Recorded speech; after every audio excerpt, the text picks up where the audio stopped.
சாய்ராம் ஜெய ஸ்ரீ சாய்ராம், ஜெய் சாய்ராம் எங்கள் ஸ்ரீ சாய்ராம். ஓம் சாய்ராம். சாய் அன்பர்களுக்கு என் பணிவான வணக்கங்கள். சாய் சச்சரித பாராயண தொடரில் இன்று 20ஆம் அத்தியாயம் பாராயணம் செய்யலாம். ஓம் சாய்ராம். அத்தியாயம் 20. தாஸ்கனுவின் பிரச்சனை காகாவின் வேலைக்கார பெண்ணால் தீர்ந்தது. இவ்வத்தியாயத்தில் காகா சாஹிப் தேசத்தின் வேலைக்கார பெண்ணால் எங்கனம் தாஸ்கனுவின் பிரச்சனைக்கு விடை காணப்பட்டது என்பதை ஹேமந்த் விவரிக்கின்றார். முன்னுரை. சாய் முதலில் அருவமாய் இருந்தார்.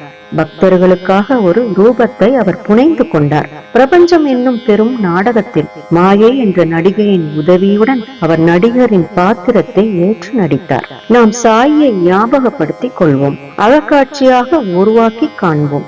ஷீரடிக்கு சென்று மதிய ஆரத்திக்கு பின் உள்ள நிகழ்ச்சிகளை கவனத்துடன் நோக்குவோம். ஆரத்தி சடங்கு முடிந்த பின்னர் சாய்பாபா மசூதிக்கு வெளியில் வந்து அதன் விளிம்பில் நின்று கொண்டு மிகுந்த பட்சமும் அன்பும் கூடிய பார்வைகளுடன் பக்தர்களுக்கு உதியை விநியோகிப்பது வழக்கம்.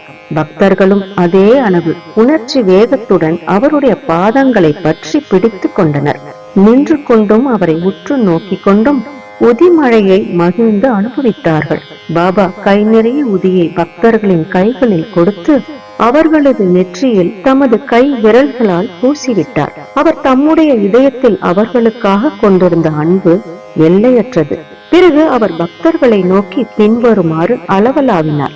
ஓ பாவ், சாப்பிடச் செல்லும். அண்ணா, நீர் உமது இருப்பிடத்திற்கு செல்லும். ஓ பாபு, உமது உணவை மகிழ்ச்சியுடன் சாப்பிடும். இவ்வாறாகவே ஒவ்வொரு பக்தரையும் அழைத்து பேசி அவர்களை வீட்டுக்கு அனுப்பினார். இப்பொழுது கூட இக்காட்சிகளை உங்களது கற்பனையை தட்டி விடுவதன் மூலம் நீங்கள் மகிழ்ந்து அனுபவிக்கலாம். நீங்கள் அவைகளை கண்டு இன்புறலாம். இப்போது சாயை அவரது பாதங்களிலிருந்து முகம் வரை நமது மனதில் உருவகப்படுத்தி தியானிப்போம்.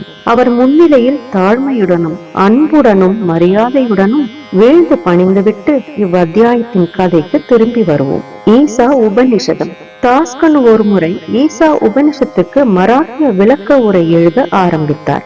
முதலில் இந்த உபனிஷத்தை பற்றிய சுருக்கமான கருத்து ஒன்றை மேற்கொண்டு தொடரும் முன் கூறுவோம். வேத சங்கீதையின் மந்திரங்களில் அது உள்ளடக்கப்பட்டிருப்பதால் அது மந்திரோபனிஷத் என்று அழைக்கப்படுகிறது.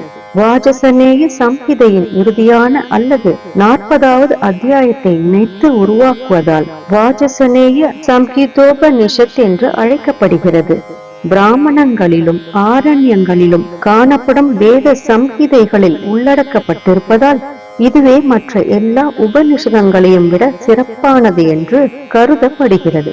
இது மட்டுமன்று, மற்ற உபநிஷதங்கள் எல்லாம் ஈசா உபநிஷத்தின் சுருக்கமாக கூறப்பட்டிருக்கும் உண்மைகளை பற்றிய வியாக்கியானங்களே ஆகும் என்று எண்ணப்படுகிறது. உதாரணமாக, உபநிஷதங்களிலேயே பெரிதான பிருகுதாரண்ய உபநிஷதமாவது ஈசா உபநிஷத மூலத்தோடு இணைந்த விளக்க உரை என்று பண்டிட் சத்வலேகர் கருதுகிறார். பேராசிரியர் ஆர்.டி. ரானடே கூறுகிறார், ஈசா உபநிஷதம் ஒரு சிறிய உபநிஷதமே ஆகும். இருப்பினும் அசாதாரணமாக துளைத்து உட்செல்லும் ஆழ்ந்த நுண்ணறிவு திறத்தை காட்டுகின்ற பல குறிப்புகளையும் அது பெற்றிருக்கின்றது. 18 செய்யுள்கள் உள்ள குறுகிய வட்டப்பரப்பில் ஆத்மாவை குறித்து மதிப்பு மிக பெற்ற அகநிலை உணர்வு சார்ந்த வர்ணனையில் தீயன செய்ய தூண்டும் மயக்கங்களுக்கும் கவலைகளுக்கும் இடையில் கலக்கமுறாத முழு நலம் வாய்க்கப்பட்ட கர்மயோகம் என்னும் போதனை தொகுப்பிற்கு முன்னோடியான அறிவிப்பையும் இறுதியாக ஞானம், கர்மம் இவைகளின் தகுதிகளை பற்றிய கருத்து முரண்பாடு நீக்குதற்குரிய ஒரு விளக்கத்தையும் அளிக்கிறது.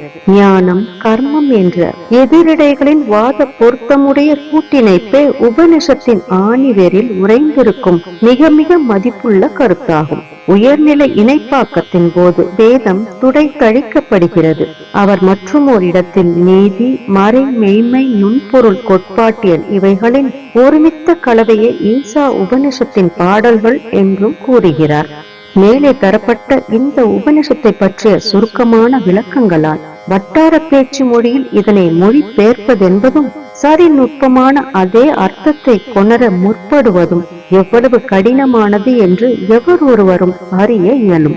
தாஸ்கனு இதை செய்யுளாக மராத்திய ஒவியாப்பு வகையில் மொழிபெயர்த்தார். ஆயினும் உபனிஷத்தின் சாராம்சத்தை அவர் புரிந்து கொள்ளாததால் தமது செயல் நிறைவு பற்றி அவர் திருப்தி கொள்ளவில்லை. மன நிறைவடையாதவராய் சில அறிஞர்களை தனது சந்தேகங்கள் பற்றியும் கஷ்டங்களை பற்றியும் கலந்து ஆலோசித்து அவர்களுடன் அதை பற்றி மிகவும் விரிவாக விவாதித்தார். அவர்கள் அவைகளுக்கு விடை காணவும் இல்லை, அறிவாராய்ச்சி முறை சார்ந்தோ திருப்தி உடையதோ ஆகிய விளக்கமும் அளிக்கவில்லை. எனவே தாஸ்கனு இதனை பற்றி சிறிது மன உளைவுடன் இருந்தார். சத்குரு ஒருவரே விளக்கமளிக்க உரிமையும் தகுதியும் உடையவர். நாம் பார்த்த விதமாக இந்த உபநிஷதம் வேதங்களின் சாராம்சமாகும். அது ஆத்மானுபூதியின் விஞ்ஞானமாகும். அது பிறப்பு இறப்பு என்னும் கட்டுக்களை அறுத்தெறியக்கூடிய நம்மை விடுவிக்கின்ற அறிவாள் அல்லது ஆயுதமாகும். எனவே தாமே ஆத்மானுபூதி அடைய பெற்ற ஒருவரை உபநிஷத்தின் உண்மையான சரியான விளக்கம் அளிக்க முடியும் என்று அவர் நினைத்தார். தாஸ்கனுவை ஒருவரும் திருப்திப்படுத்த இயலாத போது சாய்பாபாவை இது விஷயமாக அவர் கலந்து ஆலோசிக்க முடிவு செய்தார். ஷீரடிக்கு போக அவருக்கு ஒரு சந்தர்ப்பம் நேரிட்ட போது சாய்பாபாவை அவர் கண்டார். அவர் முன் வீழ்ந்து பணிந்தார்.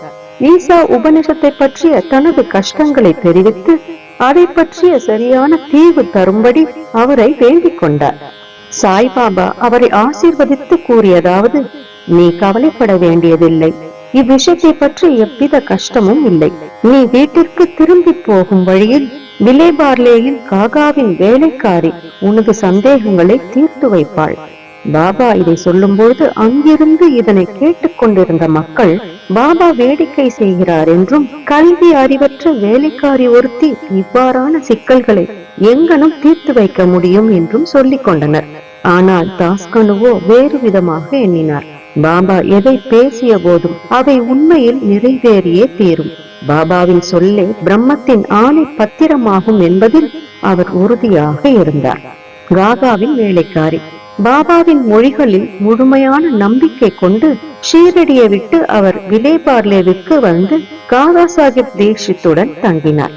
அடுத்த நாள் காலை தாஸ்கனு மகிழ்வான ஒரு சிறு துயில் கொண்டிருக்கும் பொழுது சிலர் அவர் வழிபாடு செய்து கொண்டிருக்கும் போது என்று கூறுகின்றனர். ஒரு ஏழை பெண் அழகான பாடல் ஒன்றை இனிமையான குரலில் பாடிக்கொண்டிருந்தாள். பாடலின் உட்பொருளாவது, கருஞ்சிவப்பு கலர் உடை அது எவ்வளவு நன்றாக இருக்கிறது, அதன் எம்ப்ராய்டரி வேலை எவ்வளவு நேர்த்தியாக இருக்கிறது, அதன் முந்தானையும் பார்டரும் எவ்வளவு அழகாய் இருக்கிறது என்பதாக அவரை வெளியே ஈர்க்கும் அந்த அளவுக்கு அப்பாடலை அவர் விரும்பினார்.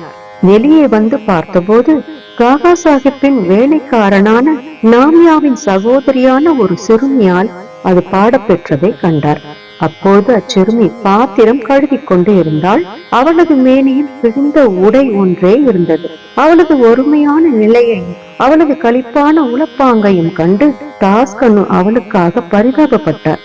அடுத்த நாள் ராவ் பகதூர் எம்.டி. பிரதான் என்பவர் ஒருவருக்கு ஒரு ஜதை வேஷ்டி கொடுத்த போது அவரை தாஸ்கனு அந்த ஏழை சிறுமிக்கு புதிய உடை வாங்கி அளிக்கும்படி கேட்டுக்கொண்டார். ராவ் பகதூரும் அழகிய பாவாடை தாவணி ஒன்றை வாங்கி வந்து அவளுக்கு அன்பளிப்பாக கொடுத்தார்.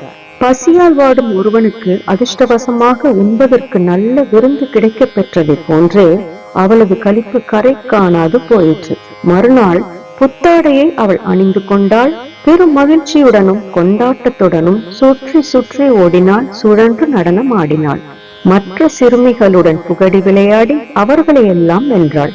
அதற்கடுத்த நாள் அதை வீட்டில் பெட்டியில் வைத்துவிட்டு தனது பழைய கந்தலையே அணிந்து வந்தாள். ஆனால் முன்தினம் காணப்பெற்ற மாதிரியே அதே அளவு ஆனந்தத்துடன் காணப்பட்டாள். இதை கண்ணுற்ற தாஸ்கனுவின் இரக்க உணர்ச்சி புகழ்ச்சியாக மாறியது. அச்சிறுமி ஏழையானதால் கந்தலையே அணிய வேண்டும். ஆனால் தற்போது அவளிடம் ஒரு புதிய உடை இருக்கிறது.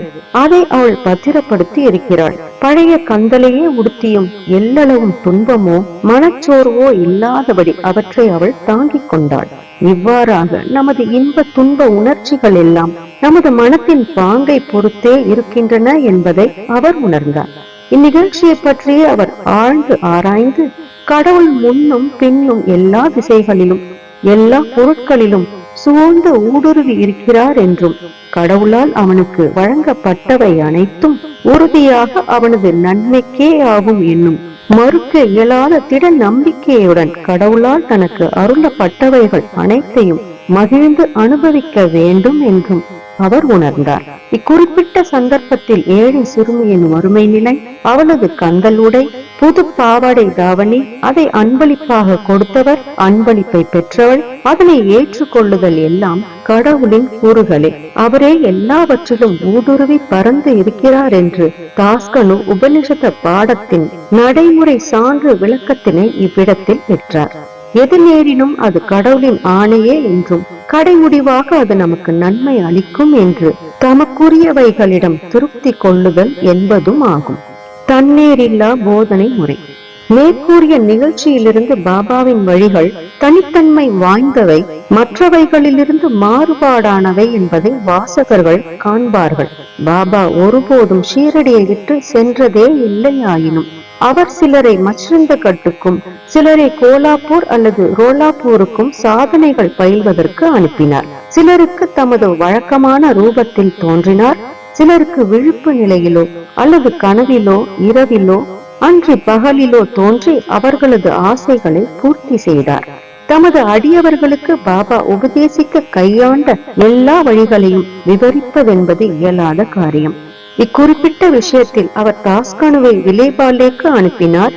அங்கே வேலைக்காரியின் மூலம் அவரது பிரச்சனையை பாபா தீர்த்து வைத்தார். தாஸ்கனுவை வெளியே அனுப்பியிருக்க வேண்டியதில்லை, நேரிடையாகவே பாபா அதை அவருக்கு கற்பித்து இருக்கலாம் என்று கூறுவோருக்கு பாபா சரியான அல்லது மிகச்சிறந்த வழியையே பின்பற்றினார் என்று நாம் கூறுகிறோம்.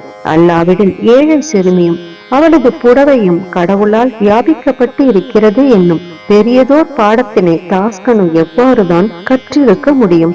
இந்த உபநிஷத்தை பற்றிய மற்றுமொரு உயர்ந்த பகுதியை கூறி இந்த அத்தியாயத்தை முடிக்கிறோம். ஈசாவின் நீதி. ஈசா உபநிஷத்தின் முக்கிய அம்சங்களுள் ஒன்று அது அளிக்கும் நீதி போதனைகள். நுண்பொருள் கோட்பாட்டியல் நிலைகளை குறித்து உபநிஷதங்களில் காணும் முன்னேற்றத்தை அடிப்படையாக கொண்டே நிச்சயமாக உபநிஷத்தின் நீதியும் அமைக்கப்பட்டுள்ளது. உபநிஷத்தின் ஆரம்ப மொழிகளே கடவுள் எங்கும் வியாபித்திருக்கிறார் என்பதை நமக்கு அறிவிக்கின்றன.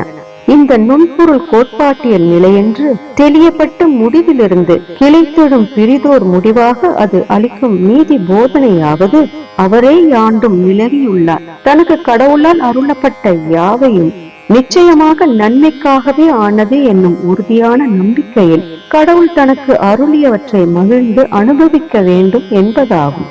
பிறர் பொருளை கண்டு பேராசைப்படுவதை உபநிஷதம் தடுக்கிறது என்று இயல்பாகவே தொடர்ந்து அறியப்படுகிறது.